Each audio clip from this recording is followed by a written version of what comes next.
Hello everyone. Now we are going to start the supplement of nutrient in the soil. Means how soil is get self nutrient. Okay, like we have different kind of crop that we are cultivating in our crop field, like rice crop we have, which are nothing but the monocot. Then we have gram like dicot. So different kinds of crop that we are producing in our crop field area. Okay, so what happens generally, different kind of crop they used to absorb different kind of nutrition. Okay, and most of the like crop they used to have deposit some different kind of nutrition in the soil itself. So we have different strategies by which we can improve the nutrient content of the soil. Okay, so let's start discussing from the notes. Plant use the minerals, okay, nutrient, especially the nitrogen present in the soil for their growth. Means plant they require nitrogen as a nutrient in order to the proper growth of the plant. As a result, there is depletion of nitrogen in the soil over a period of time, because most of the plant they used to absorb nitrogen for their proper growth. That's why due to continuous cultivating the crop or same kind of crop in a crop field, nitrogen content of the soil decreases. Okay, next, manure and fertilizers are used in order to replenish the nutrients in the soil. So what we used to do? We are using manures, we are using fertilizers, whether they are chemical or maybe the organic one, but we are using those fertilizers and manures in order to fulfill the requirement or that nutrient new requirement of the soil, so that our crop will grow properly. Beside the nitrogen, they also contain potassium, phosphorus, etc. in order to the proper growth and healthy growth of the plant.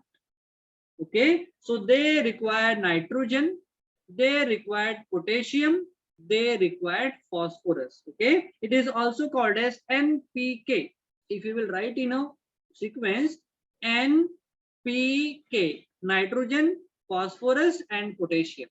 These are the three main nutrient plant used to require in order to proper growth. Okay, the symbiotic association of the rhizobium and the leguminous plant. See, leguminous plant means those plant they have two halls in their seeds. Okay, like we have peanut, we have the soya bean. Okay, they contain two halls in their seed, hence they are called as leguminous plant. So here we have the root of the leguminous plant in diagram right in front of you. It is the root of leguminous plant.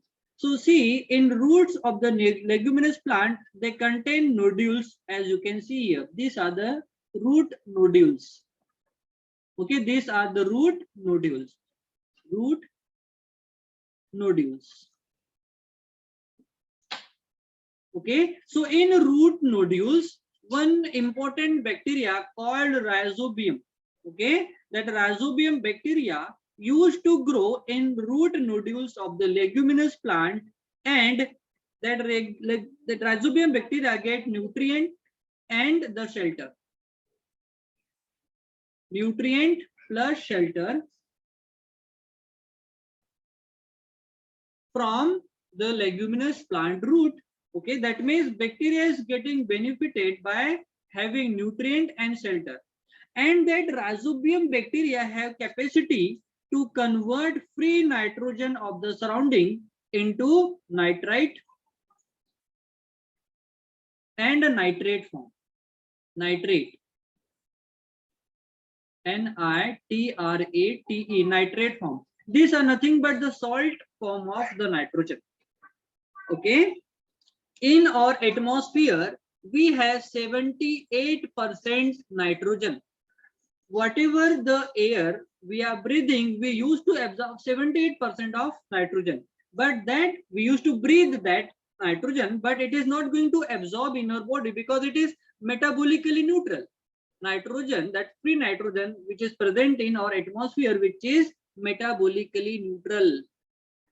That means it is not going to absorb, okay, either by plant or animal. But if that nitrogen get converts into nitrite or nitrate, means salt form, which may be absorbed easily by the plant or animal. So that rhizobium bacteria have capacity to convert that free nitrogen of atmosphere into the nitrite and nitrate, means in salt form, and which deposited in the roots of the leguminous plant and in the soil. So that means that leguminous plant can easily absorb that nitrite and nitrate form of nitrogen from the soil, which is being deposited by the bacteria. Yes, sir. That means bacteria is, that leguminous plant is also gets benefited by the rhizobium bacteria. So here we can say leguminous plant, okay, as well as the rhizobium bacteria, they are providing benefit to each other. Hence, such relationship is called as what? Symbiotic relationship. Yes, and the bacteria is called as symbiotic bacteria. Okay, or it is also called as nitrogen fixing bacteria also. Okay, so such as pea plant is a natural way of replenishing the soil with the nitrogen. So this is the way by which our soil is get replenished with the nitrogen as a nutrient. So sometimes farmers grow leguminous plant alternately with other crop, and it is called as beta crop rotation. Okay, when different type of crop grown alternately in the same crop field is called as crop rotation.